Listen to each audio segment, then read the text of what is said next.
Isipin mo 'to, paano kung, yung mismong mensahe ng kaligtasan ng kaluluwa mo ay, hindi nakaukit sa mga tapyas ng bato kundi nashe-share na lang sa'yo, via Google Drive link, Oh, wow! 'di ba? Tapos paano kung yung paliwanag sa nalalapit na katapusan ng mundo ay hindi isinisigaw sa isang maalikabok na plaza, kundi, naka-schedule mamayang 3:00 ng hapon sa isang Zoom meeting? Ang lala nung contrast, no? Parang napaka-moderno. Kasi madalas, kapag naiisip natin yung mga propeta o mga taong may dalang mensahe mula sa kalangitan, yung hinahanap natin yung taong nakahiwalay sa kabihasnan eh. Yung parang ermitanyo sa bundok na walang pakialam sa teknolohiya. Tama, yung literal na nakasuot ng sako tapos walang internet. Exactly. Pero ngayon, papasukin natin yung isang sitwasyon kung saan yung banal na misyon at ang social media ay magkasanib puwersa.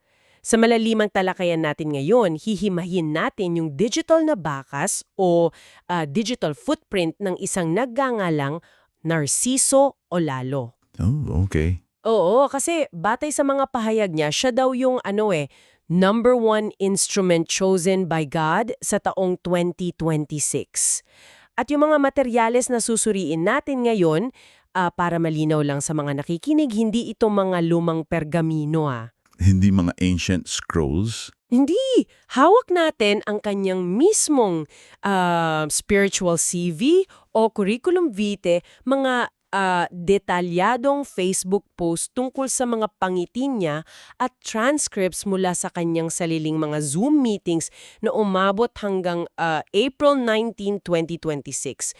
Parang nakakamangha yung kakaibang kombinasyon ng sinaunang estilo ng propesiya tapos makabagong teknolohiya tulad ng Zoom, YouTube, Google Docs, parang senyalis na nag-iiba na yung hugis ng pananampalataya natin.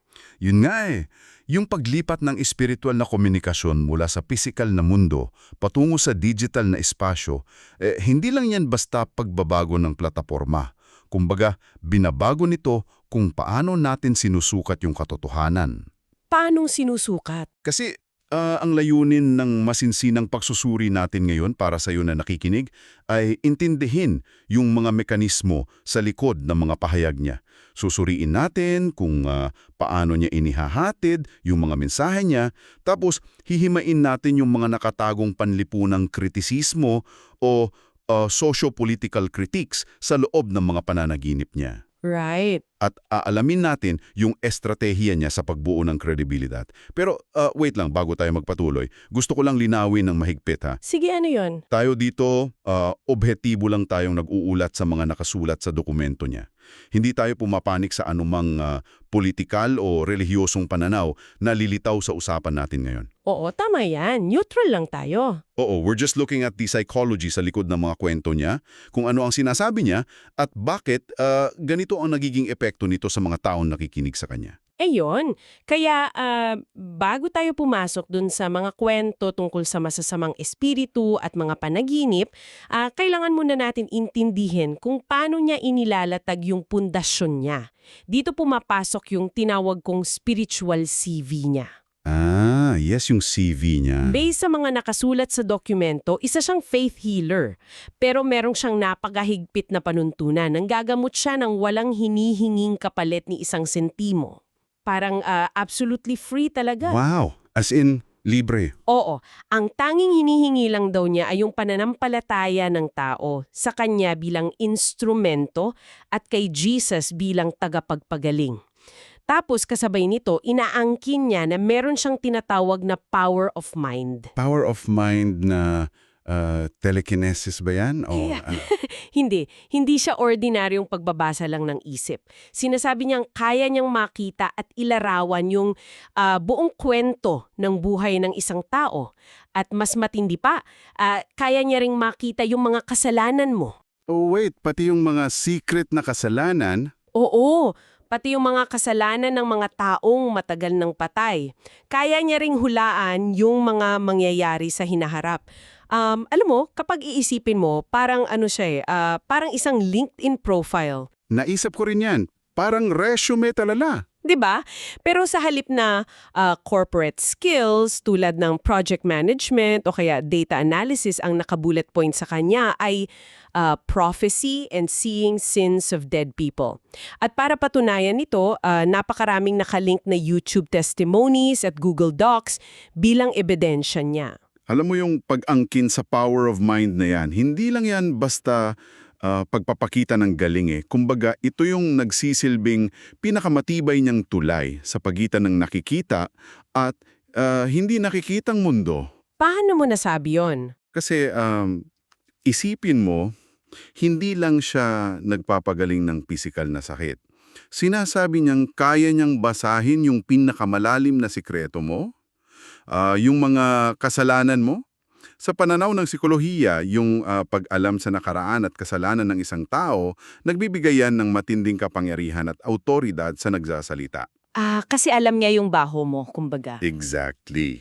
Kung may isang taong kayang makita ang lahat ng pagkakamali mo, otomatiko magkakaroon ka ng pakiramdam ng paggalang o kaya takot sa kanya. Teka lang, sandali, gusto kong tutulan niya ng konti kasi dito ako medyo naguguluhan. Sige, go. Hindi ba, pagka sobrang dami mong inilalabas na ebidensya, parang mga Google Doc links, mga resibo, tapos video ng patunay, parang sumasalungat ito sa mismong ideya ng banal na misyon. Paanong sumasalungat? Kasi yung pananampalataya, by definition, yung paniniwala sa mga bagay kahit walang nakikitang patunay, di ba? Bakit may matinding pangangailangan na i-formalize yung mga himala sa format na parang corporate report? Bakit kailangang patunayan ng paulit-ulit via digital na resibo ang isang bagay na espiritual? Kasi ganito yan eh. Yan mismo yung nagiging kabalintunaan o paradox ng modernong relihiyon natin ngayon. Kumbaga, nasa isang yugto tayo ng lipunan na madalas tinatawag na post-truth era. Yung information overload. Oo, isang sitwasyon kung saan lunod na lunod yung mga tao sa impormasyon. Kaya mas naghahanap sila ng mabilis na patunay bago ibigay ang tiwala nila. Kahit yung mga espiritual na leader, napipilitan ng sumabay sa agos eh. So parang if you can't beat them, join them na lang. Tama. Yung mga tao kasi ngayon, sanay na sanay ng maghanap ng resibo bago maniwala. Kaya yung pag-uorganisa niya ng mga patunay sa format na madaling i-click, madaling basahin at i-share, hindi yun pagbabawas sa pananampalataya niya. Isang napaka-logical na hakbang yun para makapasok siya sa kamalayan ng modernong manonood. Okay. Naiintindihan ko na.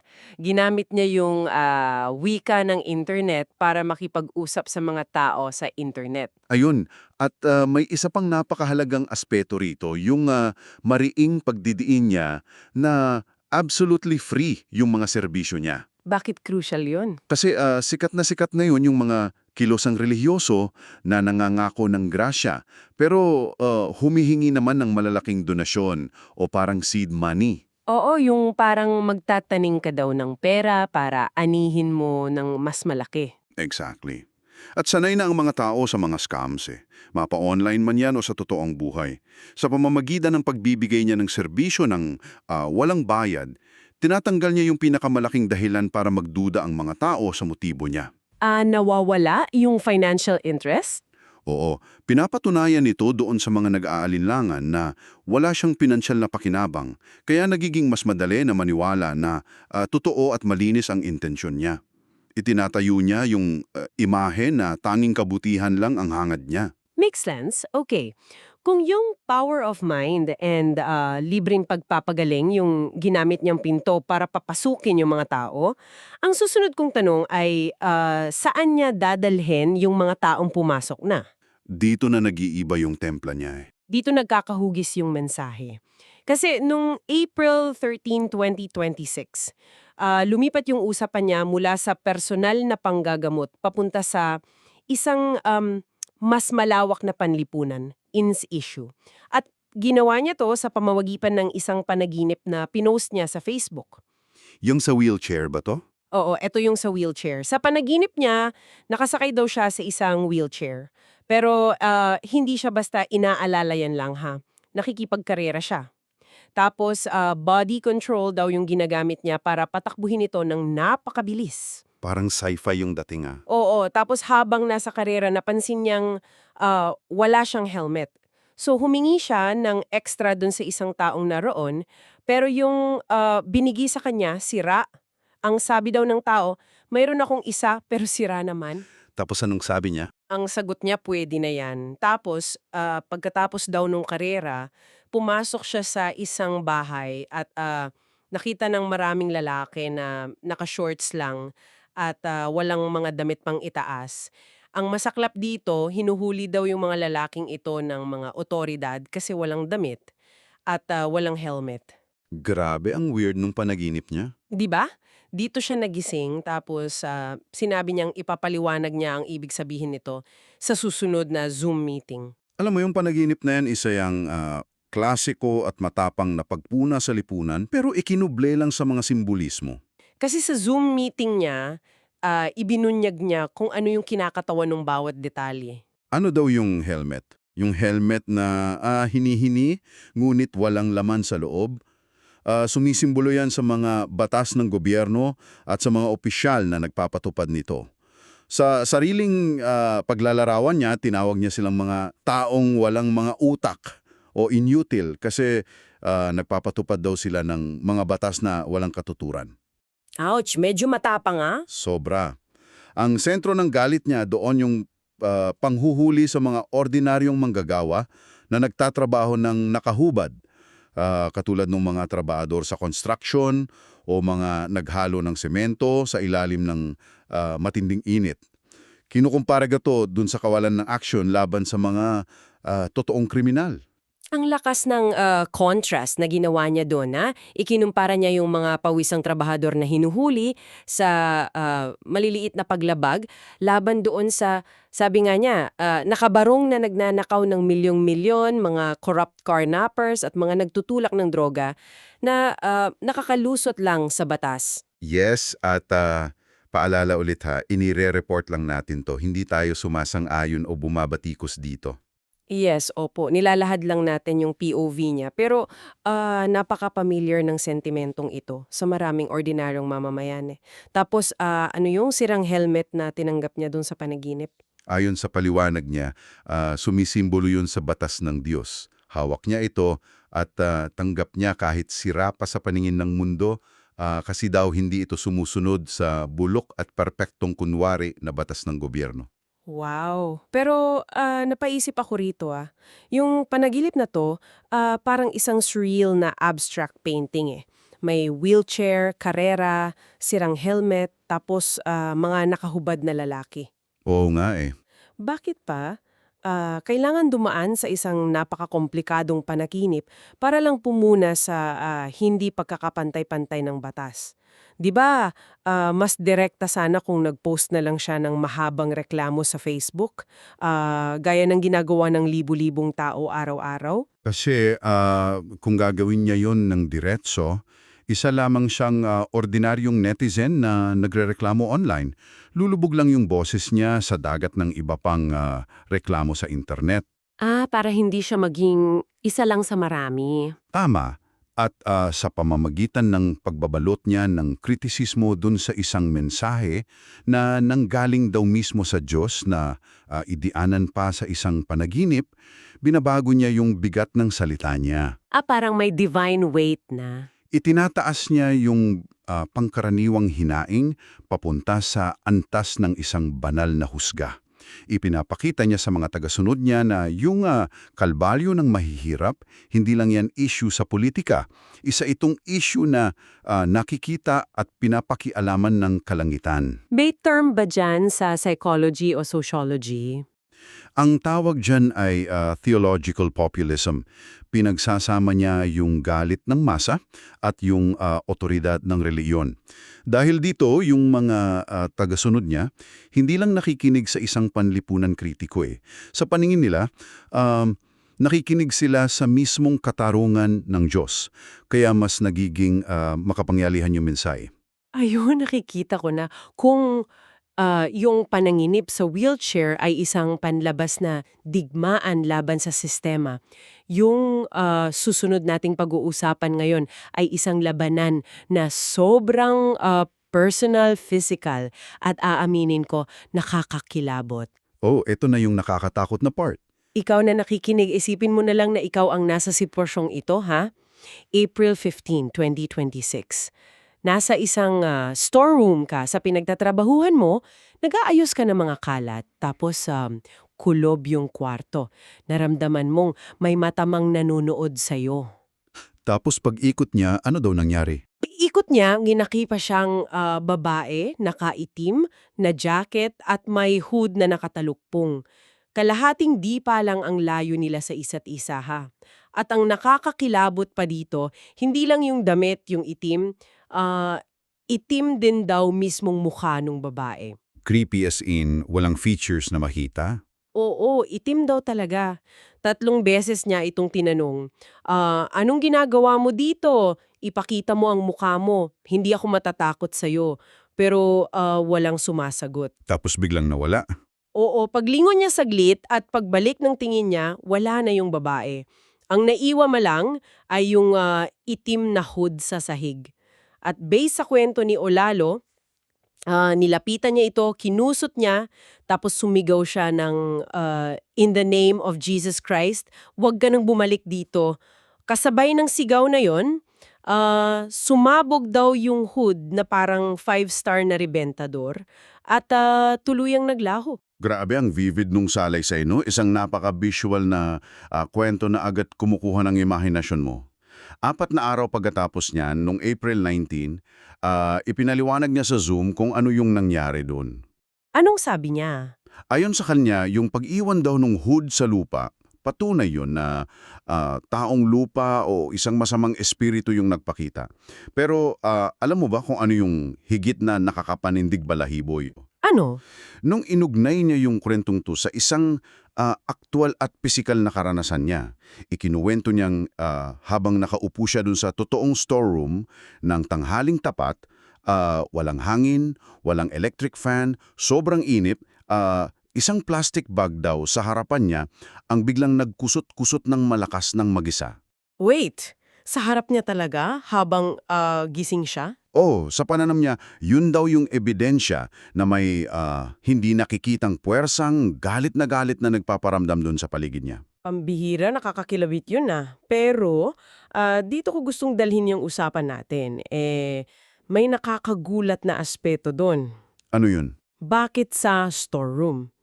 Sa lumang panahon kasi, di ba, ang mga propeta, kailangan pa nilang umakyat sa tuktok ng nag-aapoy na bundok ng Sinai o kaya pumasok sa mga pinakasagradong bahagi ng templo para harapin yung mga espiritu. Oo, may pagkagrandyoso palagi. 'Di ba? Nagbibigay 'yon ng aura ng kabanalan at matinding distansya sa mga ordinaryong tao. Pero pagdating dito kay Olalo, yung entablado ng milagro at espiritual na digmaan ay isang maalikabok at mainit na bodega. Walang hangin, tanghaling tapat.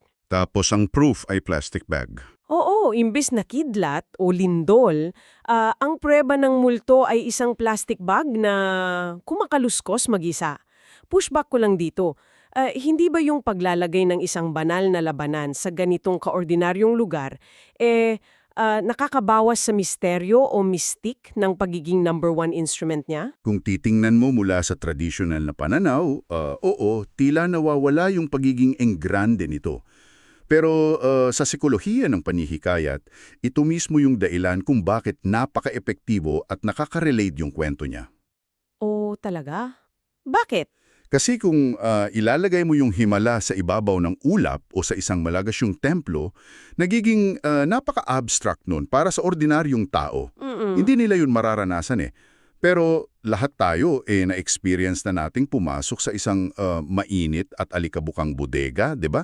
Oo naman, madalas niyan sa ganyan tayo tinatambak eh. Lahat tayo nakaramdam na rin ng kakaibang kaba habang nag-iisa sa trabaho, tapos may narinig tayong kakaibang kaluskos lalo na pagtanghaling tapat.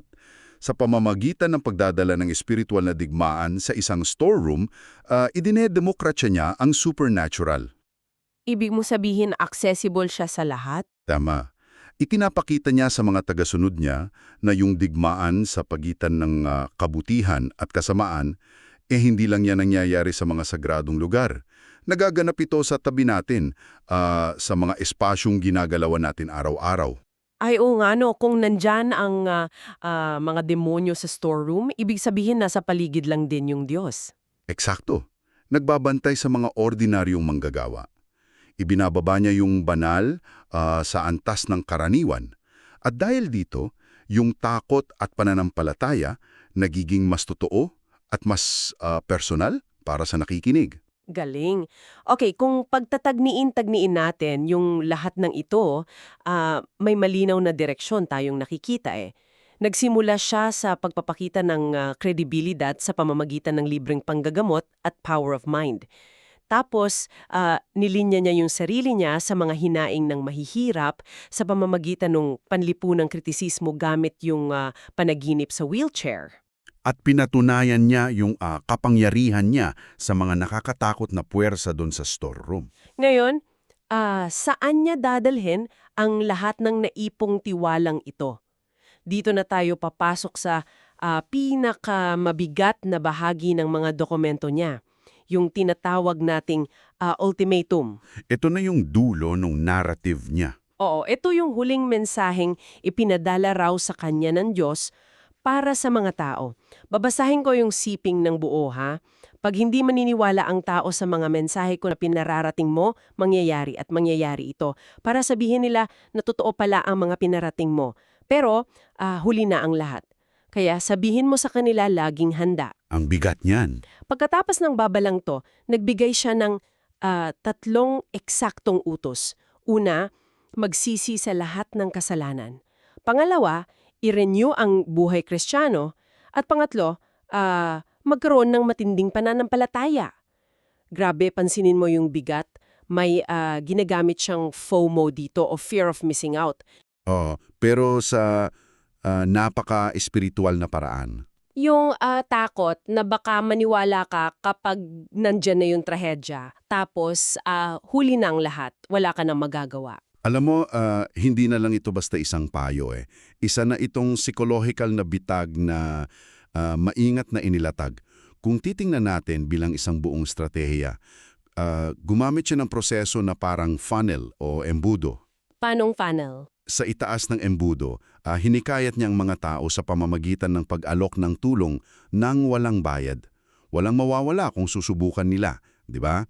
Tapos, sa kalagitnaan, kinuha niya yung simpatya nila sa pamamagitan ng pagiging boses laban sa mapang-aping sistema ng lipunan. Yung sa sirang helmet at hinuhuling workers? Oo. Tapos itinanim niya yung takot at pagkamangha gamit yung mga kwento ng labanan laban sa masasamang spirito. Nang makuha na niya yung buong atensyon, tiwala at damdamin ng tao, doon niya ibinagsak yung bigat ng ultimatum. Ayon, so set up pala yun lahat para dito. Tama. Kapag narating na ng mga tagasunod yung dulo ng mensaheng ito, yung magsisi na kayo bago maging huli ang lahat, at hindi na ito tunog ng isang baliw na sumisigaw sa kalye. Nagiging isang pamilyar at kagyat na katotohanan ito na dapat nilang sundin. Itinali niya yung kaligtasan nila ng direkta dun sa pagsunod sa 3 utos niya. Kapag umatras tayo ng kaunti at tiningnan yung buong larawan, grabe, nakakamangha kung paano itinatahe ni Narciso Olalo yung mga lumang tema ng propesiya at pagsisisi, tapos ginagamit yung mga kasangkapan ng kasalukuyang henerasyon. Mula Google Docs, Facebook posts, hanggang sa pagpapaliwanag ng mga pangiti niya sa Zoom.